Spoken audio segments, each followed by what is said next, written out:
بسم الله الرحمن الرحيم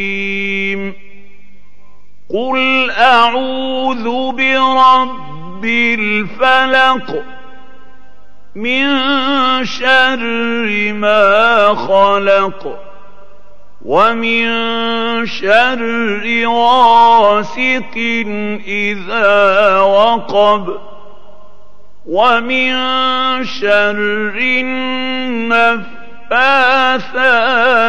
في العقد ومن شر حاسد إذا حسد. அத்தியாயம் அல் ஃபலக், மக்காவில் அருளப்பட்டது. வசனங்கள் 5. அளவிலா கருணையும் இணையிலா கிருபையும் உடைய அல்லாஹுவின் திருப்பெயரால். கூறுவீராக, வைகரையின் அதிபதியிடம் நான் பாதுகாப்பு தேடுகின்றேன். அவன் படைத்துள்ள ஒவ்வொன்றின் தீங்கிலிருந்தும் இரவுடைய இருளின் தீங்கிலிருந்தும் அந்த இருள் படரும்போது முடிச்சுகளில் ஊதுகின்ற ஆண் பெண்களின் தீங்கிலிருந்தும் மேலும் பொறாமைக்காரர்களின் தீங்கிலிருந்தும் அவர்கள் பொறாமை கொள்ளும்போது பாதுகாப்பு தேடுகின்றேன்.